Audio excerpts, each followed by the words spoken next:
Everyone, welcome back to my channel. In today's videos, we are going to do a poem explanation of class 4th English Marigold and the name of the poem is Hiawatha. आज हम class 4th की एक poem का explanation करेंगे जिस poem का नाम है हिवायता। आप इसे हिंदी में हिवायता भी पढ़ सकते हो, बट उसका जो बेसिक प्रोनाउंसिएशन है वो हिवायता ही रीड किया जाता है। बट बिफोर दैट, जिसने चैनल अभी तक सब्सक्राइब नहीं करा है, जल्दी से चैनल सब्सक्राइब करें और बेल आइकन को प्रेस करना ना भूलें ताकि इसके जितने भी अपडेट होते हैं चैनल के वो डायरेक्टली आप तक पहुंचे। आज हम पोएम एक्सप्लेनेशन के साथ साथ इसकी वर्कशीट भी सॉल्व करेंगे और उम्मीद करती हूँ कि आप वर्कशीट के आंसर देने के लिए तैयार रहेंगे। तो चलिए शुरू करते हैं आज की poem explanation. Hiawatha was a young red Indian boy. Hiawatha जो था एक बच्चा था, एक रेड इंडियन बॉय था। अब आप लोग बहुत सारे कंफ्यूज होंगे कि ये रेड इंडियन होता क्या है। बेसिकली रेड इंडियन क्या होता है, एक पुराने फैशन टर्म में ये जो नॉर्थ अमेरिका के लोग रहते थे उनको बोला जाता था। बिकॉज जैसे आप पिक्चर में देखिए, ये ट्राइब है, एक बच्चा है, ये तो आप सबको पता होगा जैक स्पैरो। तो जो उसने ट्राइब वगैरह ड्रेस कैरी करी है, इस बच्चे ने ड्रेस कैरी करी है रेड इंडियन, उनको बोला जाता है। ये लोग यूरोप से निकले थे इंडिया की खोज में, लेकिन इन्हें एक जगह मिली जिसने इन्होंने इंडिया समझा और वो दरअसल निकला अमेरिका। तो नॉर्थ अमेरिका के नाम से जाना जाता है। तो रेड इंडियन उनको बोला जाता है जो वहां के नेटिव थे, एक ट्राइब थी जो लोग वहां रहा करते थे। He lived with his old grandmother Nokomis in a wigwam.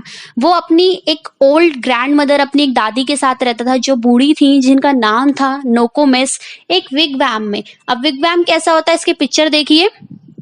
It's a dome shape hut और tent made by fastening nets sign or bark skin over a framework of poles as used formerly by the North American. आपने देखा ये heart shape का होता है।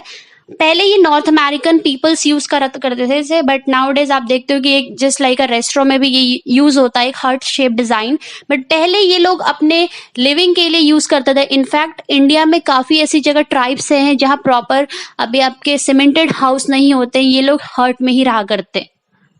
Nokomis taught Hiawatha about the wonder around them. जो नोकोमिस उसकी दादी थी वो उसे अपने आसपास के वॉन्डर्स, नेचुरल थिंग जो होती थी, स्टार्स, स्काई, सारी चीजें, वॉन्डर्स मीन आश्चर्य, जो आपको सरप्राइज कर दे, उन चीजों के बारे में बताती थी। She told him about the star. वो स्टार्स के बारे में बताती थी, the trees, the insect, the birds, the animals and many other things.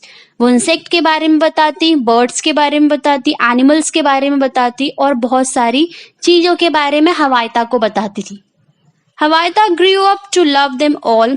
जैसे जैसे वो बच्चा बड़ा हो रहा था, वो जितने भी आसपास उसकी चीजें थी, आसपास के एनिमल्स थे, उन सबसे वो बहुत प्यार करता था। He could talk to the birds and the animals and they to him. वो उनसे बातें कर सकता था और वही बर्ड्स उससे बातें भी करती थी। अब आप लोग कहेंगे कि कैसे पॉसिबल है। See, English literature is full of fiction, so it's based on imagination too. Now let's read the stanzas explanation. अब हम समझते हैं, जो आपके दो स्टेंजा दिए हैं उनको अच्छे से समझते हैं, फिर आपके वर्कशीट पे आते हैं। Then the little Hiawatha learn of every bird's its language. It's basically आपके एनिमल्स के लिए यूज होता है। लर्न की सेकंड फॉर्म है और थर्ड फॉर्म भी आप कह सकते हैं। अब जो छोटा सा हवाइता था वो क्या सीख रहा था, बर्ड्स की लैंग्वेज सीख रहा था। Learn their names and all their secrets, उनके सारे छोटे छोटे सीक्रेट्स, उनके जो नेम थे उनको वो जानने लग गया था। How they build their nest in summer, कैसे ये छोटी छोटी बर्ड्स समर के टाइम पे अपना नेस्ट बनाती हैं। Where they hide themselves in the winter, और कहाँ ये बर्ड्स जो है, ये चिड़िया हैं, ये विंटर में चली जाती हैं। आपने कुछ बर्ड्स देखे होंगे, माइग्रेशन बर्ड्स होती है जो माइग्रेट करती है इधर से उधर। Talk with them whenever he met them, वो उनसे बातें करता जब भी वो उनसे मिलता। वेन एवर में देखिए WHENE, फिर एक कॉमा से ऐसा लगा, इसे कहते हैं एपोस्ट्रॉफी। ये एक पंचुएशन मार्क है जिसका मतलब होता है वेन एवर। इस पूरे वर्ड को आप प्रोनाउंशिएट करेंगे whenever he met them. Them यहाँ पे वो जितने भी एनिमल्स हैं, इंसेक्ट्स हैं, बर्ड्स हैं और बाकी सारी चीजें। कॉल देम हवाइता चिकन्स, और वो उन्हें बोलता था हवाइता के चिकन्स। मीन्स पहले उसमें आपको क्या बताया कि जो छोटा बच्चा है वो रेड इंडियन बॉय है एक छोटा सा, वो क्या क्या सीखता है, वो लैंग्वेज सीखता है एनिमल्स की, उनसे बातें करता है और वो कुछ पूछता है कि बर्ड्स जो होती है वो नेस्ट कैसे बनाती हैं समर में और विंटर में वो कहाँ चली जाती हैं, वो उनसे बातें करता है जब भी वो बर्ड्स एनिमल्स इंसेक्ट उससे मिलते, और वो उन्हें क्या कहता है, Hiawatha chickens. See the second, of all beast he learn the language. सारे एनिमल्स से यहाँ पे एनिमल्स के लिए यूज किया है बेसिकली बीस्ट, वो सबकी लैंग्वेज सीखता, learn their name in all their secrets, वो फिर से वही उनसे बातें करता, उनसे उनकी लैंग्वेज समझता और उनके सीक्रेट्स जानता। How the beavers build their lodges. Beavers, अब देखिए बीवर्स क्या होता है, बीवर्स एक एनिमल होता है, देखिए जैसे आप पिक्चर में देख भी रहे हैं, आई एम श्योर इस पिक्चर को देख के तो आपको याद आ गया होगा, नार्निया बेसिकली अगर आप लोगों ने देखी है तो उसमें एक बीवर होता है, mister beaver. Same with that, beaver क्या होते हैं, एक large semi aquatic broad tailed rodent होते हैं, native to North America and northern Eurasia. It is noted that its habit is gnawing through trees to fell down in order to make dams.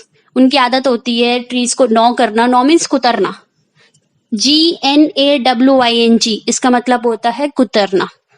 कैसे जो beavers होते हैं वो lodges बनाते हैं, lodges मतलब होता है एक छोटा सा घर, कैसे वो बीवर अपने सिर्फ टीथ की हेल्प से और उसकी हेल्प से कैसे वो घर बनाते हैं। Where the squirrels hid their acorns, squirrels mean गिलहरी। अब ये पिक्चर देखिए स्क्वायरल, ये इजी है, बट अब एकॉन्स क्या होता है, एकॉन्स आप समझ गए होंगे, एक स्मॉल नट होता है ओक ट्री का, that grows in the base shape like a cup. See the picture, now this picture you can relate very easily, I say जिसने देखी होगी वो समझ गया होगा कि स्मॉल नट क्या होता है, अकॉन क्या होता है और स्क्वायरल क्या होती है। Why the how the reindeer ran so swiftly, जो रेनडियर होता है, रेनडियर क्या होता है आपने देखोगे सेंटा के जितने भी जो डियर्स होते हैं उन्हें रेनडियर, जैसे रेनडियर जिनके सिंग्स होते हैं।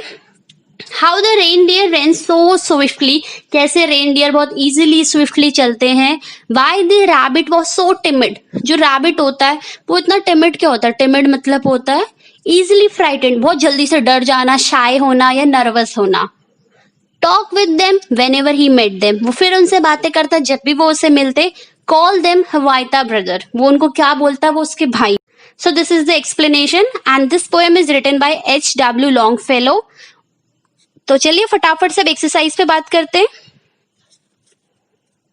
सबसे पहला क्वेश्चन है आपका, हु वॉज हवायता। अब फटाफट से जल्दी बताइए, हु वॉज हवायता। यस, द हवायता कौन था, फटाफट से कमेंट सेक्शन में जल्दी बताइए। हु वॉज नोकोमिस, कौन थी नोकोमिस, फटाफट से ये दो क्वेश्चन का आपका कमेंट सेक्शन में आपको फटाफट से आंसर देना है। थर्ड और फोर्थ मैं आपको बताऊंगी। थर्ड क्वेश्चन और फोर्थ क्वेश्चन का आंसर आपकी स्क्रीन पर है, ये देखिए।